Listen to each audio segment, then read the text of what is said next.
Bon, donc je viens juste de faire un premier vidéo qui était un survol de c'est quoi un CELIA-PP, puis une stratégie que je considère utile de faire des placements pour pouvoir faire grossir ton CELIA-PP. Fait que là, j'ai le goût de faire un petit survol moi-même de mon CELIA-PP. J'ai recréé mon CELIA-PP dans Yahoo Finance. C'est pas tout à fait exactement identique à ce que c'est pour de vrai. Moi, j'utilise la plateforme Disney pour faire mes actions, mes échanges. Mais là, je voulais pas présenter directement à Disney parce que c'est mes vraies informations, puis le numéro de compte, ces affaires-là. Fait que je me suis dit, c'est beaucoup plus simple de recréer un nouveau compte dans une autre plateforme. Donc, j'ai recréé plus ou moins les actions que j'ai faites. Puis, j'ai le goût de faire un petit survol de jusqu'à maintenant, qu'est-ce que ça donne.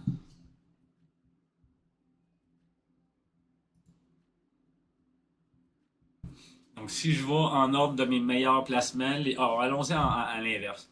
Si je vais en ordre de mes pires placements, on voit, il y a. Aïe, aïe. Je ne savais même pas. Ça, c'est le gros avantage de mon CELIA-PP. Il est tellement nouveau. Je l'ai ouvert en juillet l'année passée, puis j'avais eu des placements qui avaient moins bien été, puis tout ça. J'avais eu le temps d'apprendre un petit peu. J'en ai des pires pas mal dans mon CELI. Ça, c'est sûr que j'ai pire que du moins 6% dans mon CELI. Euh, ouais, c'est merveilleux. J'ai presque pas de pertes. J'ai très peu de pertes jusqu'à maintenant. Donc, on peut voir à date, j'ai C3AI qui est mon pire, mais j'ai juste une action. Elle vaut 24 US. J'avais payé 26 US. C'est pas trop pire. Brag.to, en fait, ça ici, c'est probablement même pas vrai. Je pense que j'allais payer 4 pièces cette action-là, mais j'en ai juste une quand même. Fait que c'est vraiment pas la fin du monde. Ça, c'est vrai. Ça, j'ai perdu un petit peu avec docu.n. Zclean, je viens juste d'acheter ça. Fait que ça, c'est vrai aussi. Je l'ai acheté 14,70. J'ai déjà perdu un petit peu d'argent dessus. Mais juste 1,40 jusqu'à maintenant. Fait que c'est pas si pire. Mais c'est quand même dommage parce que je viens juste de faire cet achat-là. Mais c'est un ETF pour l'énergie renouvelable. Donc, c'est des compagnies, c'est un portefeuille, un rassemblement de plein de compagnies qui ont de l'énergie solaire, de l'énergie éolienne, ce genre de choses-là. Donc, on peut voir, puis ça ici aussi, ça, je sais très bien que ça, c'est pas vrai parce que Visa a gagné plus pas mal pour moi que Mastercard. Visa, je les ai pas payés 164. Mais j'ai pas grand-chose non plus. Donc là, c'est ça. Malheureusement, c'est pas 100% précis à cause que j'ai pas pris le temps de tout rentrer exactement le prix que je les ai payés. Fait que dans le fond, il doit en avoir que j'ai perdu un petit peu plus. Mais allons à l'inverse avec ceux que j'ai gagnés le plus. Pas en chiffre, mais en total. Donc, voici le portrait jusqu'à maintenant. Ce que j'ai fait comme meilleur achat jusqu'à maintenant, Upstart. Ça, c'est une compagnie de crédit par intelligence artificielle. En fait, ils utilisent beaucoup l'intelligence artificielle, mais c'est une compagnie de crédit qui veulent compétitionner avec Equifax et TransUnion, puis qui veulent révolutionner en gros le système de crédit. Puis pour avoir déjà travaillé avec Equifax, quand je travaillais chez Bell, on avait besoin de consulter Equifax et TransUnion souvent pour faire des prêts, ou je ne me rappelle plus exactement tout le contexte autour, mais j'ai souvent utilisé ça, puis c'est vrai que selon moi, le système est archaïque, puis il doit être retravaillé. Donc, ce que Upstart présente comme idée, moi, je trouve ça merveilleux. J'ai acheté quelques actions, mais j'en ai pas acheté tant que ça, surtout que c'est en US. Ça ici, je crois que c'est en US, puis l'action n'existe pas en version canadienne, puis j'achète presque plus d'actions purement américaines. Mais on peut voir mes deux meilleurs coups, c'est deux de ces compagnies-là qui sont un peu moins connues que j'ai découvert, SoundHound puis Upstart, mais c'est deux compagnies purement américaines, puis il faut que je paye de l'impôt sur le taux de change et tout ça. Donc c'est pour ça que j'ai un petit peu moins. Je suis un petit peu plus frileux à investir sur des compagnies purement américaines. Ben en fait, des compagnies purement américaines, ça me dérange même pas. S'il existe une version canadienne de l'action, mais là dans ce cas-ci, ça n'existe pas. Donc ça, c'est vraiment Upstart US que j'ai acheté, qui est vendu sur le New York Stock Exchange. Puis SoundHound, même affaire. Mais on voit aussi que c'est mes deux plus grands gagnants. Il y en a un qui est à plus 94, donc il a presque doublé de valeur par rapport à ce que j'ai payé. Puis l'autre est à plus 60%. Ensuite, on peut voir Meta qui vient d'exploser aujourd'hui, qui était un de mes excellents placements depuis le début. Je suis tellement content d'avoir fait des placements dans Meta. Mark Zuckerberg, pour moi, est, j'ai le goût de dire le GOAT. Là. Il y a peut-être Jensen Huang de Nvidia. T'sais, pour ce qui est des meilleurs chefs d'entreprise, là, Zuckerberg semble être vraiment parmi les super élites dans le monde. Puis je suis très content d'avoir investi en lui. Puis je vais continuer d'investir dans sa compagnie, c'est certain, certain. Même si ça vient d'exploser aujourd'hui. Je voulais d'ailleurs investir. Je savais qu'il y avait les earnings aujourd'hui. Puis je me suis dit, je m'attendais pas à ce qu'il y ait ce genre d'explosion-là aujourd'hui.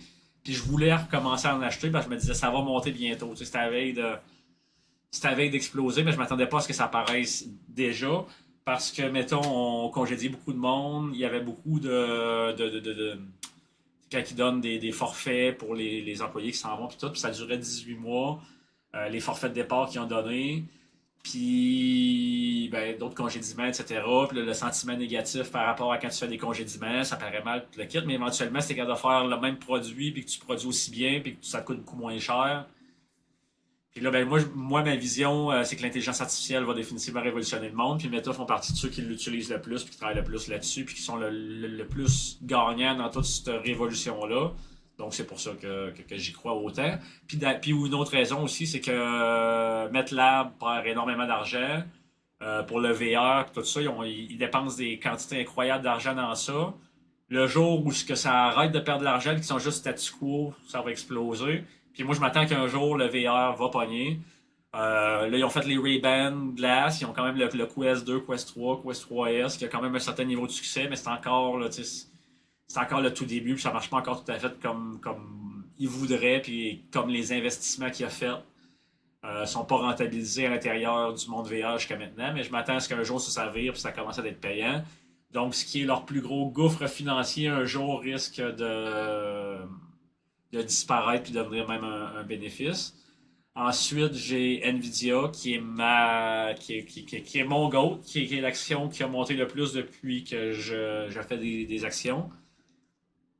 Là, j'ai pas mon CELI traditionnel parce que mon CELI traditionnel, ma toute première action que j'ai achetée, elle a presque décuplé. Là. Je pense que c'est sincèrement fois 8 ou fois 9 qu'elle a fait ma première action. Fait que là, on parle de 800%. Là. Là, ben, j'ai continué à en racheter, là, fait que ça dilue un peu là, mon pool d'actions de Nvidia. Ben, c'est l'action que je possède le plus. On voit ici dans mon CELI APP, sont en troisième place. Puis c'était la deuxième place, non, la troisième place que j'ai dépensé le plus. Mais là, j'essaie de diversifier un peu plus. Puis là, je me dis, hey, ça a tellement explosé, Nvidia. Quand j'ai ouvert mon compte, ça n'a pas monté tant que ça depuis ce temps-là. Là. Ça a monté de 43%, ce qui est quand même vraiment beaucoup, mais c'est rien comparé au plus 800, plus 900% que je parle. Donc, bref, j'en ai acheté quand même pas mal parce que j'y croyais encore, mais je me disais c'est proche de plafonner. Là. À un moment donné, ça va arrêter d'avoir la croissance incroyable qu'on connaît, mais vois-tu, ça a l'air de ne pas avoir encore voulu arrêter parce qu'ils sont en quatrième place de mes actions qui ont gagné le plus en valeur. En cinquième place, j'ai AMD. Ça, je suis vraiment content parce que je pense que c'est ce que j'ai dépensé le plus dans ma vie en action. C'est, je crois, AMD. Ça n'avait pas monté, puis il me semble, moi, je croyais beaucoup en ça. Je voyais les affaires qui sont faites, les reviews sont bonnes, toutes les affaires. Je suis comme, Colin, je comprends pas pourquoi cette action-là explose pas. Puis même au contraire, baisse un peu. On dirait Intel, qui sont leurs principaux compétiteurs, ont eu de la misère, sont en train de brûler, sont en train d'avoir vraiment de la misère. Nvidia, qui sont les super géants, oui, ils ont la même mise sur le marché, mais ils ont tout le temps eu à peu près 90% de ce genre de marché-là. Puis le 10%, ben, au lieu d'être 10% d'un marché de genre 500 millions, ben là, c'est 10% d'un marché de 5 milliards. Fait que je comprends, ou même en trillions quasiment, là, que ça va compter bientôt. Là. Fait que je comprenais pas pourquoi que AMD explosait pas. J'ai continué d'en acheter, continué d'en acheter, continué d'en acheter. Un moment donné, j'ai comme arrêté d'en acheter parce que là, ça a continué à baisser puis ça allait pas super bien. Si j'avais continué d'en acheter, j'aurais un encore plus beau résultat présentement. Mais quand même, parce que j'ai arrêté, tu sais, c'est ça, à un moment donné, j'ai arrêté. Je pense que j'ai arrêté des alentours de 90$.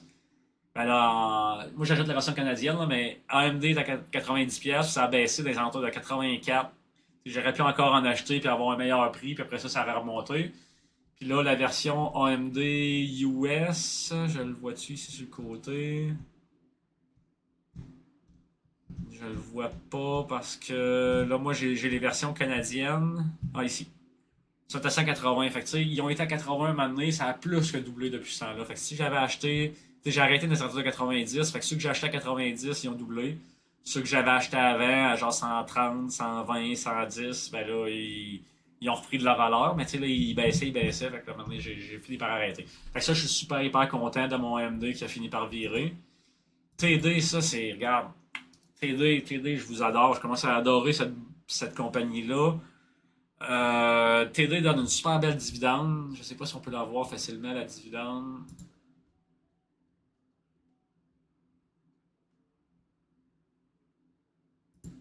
Si je clique dessus, on peut peut-être voir.